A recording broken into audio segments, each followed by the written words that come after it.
خوێندکارانی خۆشەویست یەکێکی تر لە پرسیارە گرنگەکان بۆ وزاری و ئیمتیحانی شەستەکە جێگۆڕکەی نەخشەکانە. ئەگەر دیقەتیان پرسیارە بی ئەڵێ نەخشەی F کە ئەمەیە، ئەم نەخشەیە تاوان جێگۆڕکەی پێکراوە، دوویەکە بۆ لای چەپ و یەکێکە بۆ خوارەوە، ئەڵێ ئەم نەخشەیە بەکار بهێنە بۆ دیاریکردنی وێنەی ئەم نەخشەی تر. هەڵبژاردنەکانیش لە بەردەستی جەنابانەیە.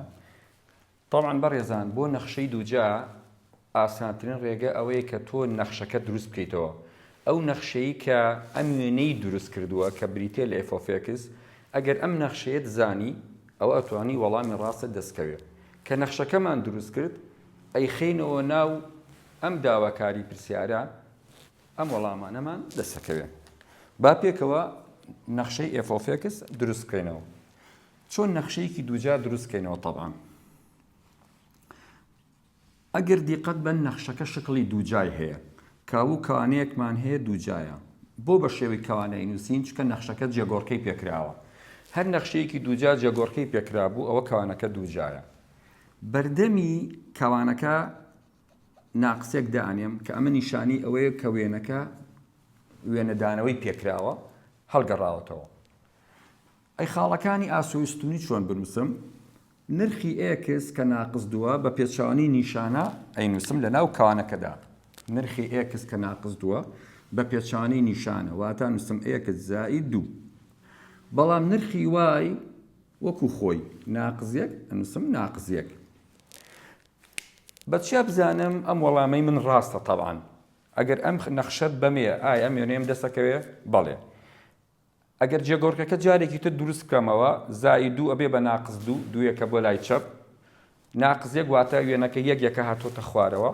و ئەگەر بمەوێ خاڵستونیەکەش بدۆزمە وەکو پاسادان، خاڵستونیەکە تەمەن دیقەت بن ناقس 1 ناقس 2 ناقس 3 ناقس 4 ناقس 5 واتە ئەم خاڵە سفر و ناقس 5. ئەگەر سفر بخەمە ناو نەخشەکە ناقس 5م دەستەکەوێت. چۆن؟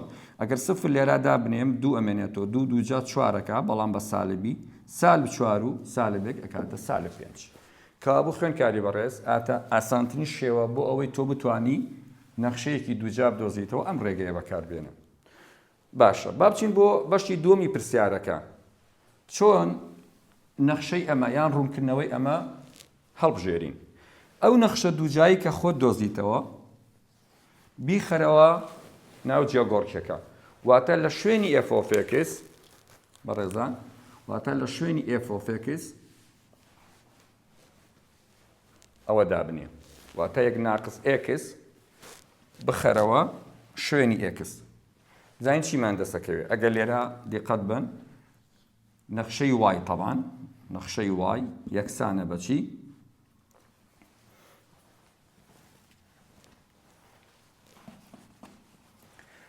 ناقسێکمانەیە هی پرسیارەکەیە، ئەو ناقسە طبعاً نووسیتەوە.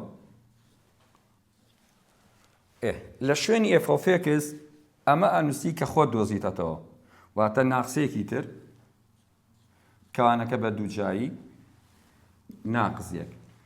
لە شوێنی X F(x) چی ئەنووسی؟ یەک ناقس X، چکە یەک ناقس X شوێنی Xی گرتوێتەوە. کابوو لە شوێنی ئەم Xە ئەنووسی یەک ناقس X چی ترشمان هەیە؟ زائید 2. لە بەشی دووەمی پرسیارەکە لە دەرەوە ناقس 2مان هەیە، ناقس 2کەش ئەنووسینەوە. باشە، ئەنجا سیفەتی بەشینەوە بەکارێنی. ئەو ناقسە بۆ ناو کەوانەکەیە، ئەو ناقسە ئەبێ بە موجب نامێنێ،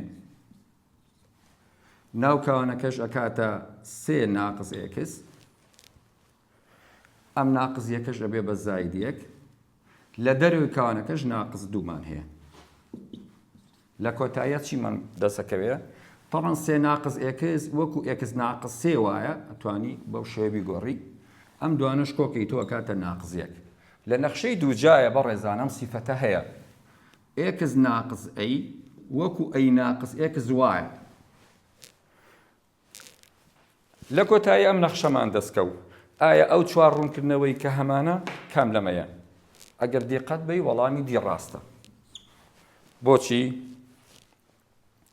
لەبەرەوەی ئەو نەخشەیە سێیەکە چووە بۆ لای ڕاست ناو کەوانەکە x ناقس سێ واتە سێیەکە چووە بۆ لای ڕاست 1 2 3 و هەروەها یەکێکە هاتۆتە خوارەوە واتە سەری ڕەسمەکە سەری بڕگە هاوتاکە سێ و ناقس یەکە و بەردەمی کەوانەکەش موجەبە واتە ئاڕاستەی وێنەکە بۆ سەرەوەیە بە هیوای سوودبەندی بۆ هەموو لایەک.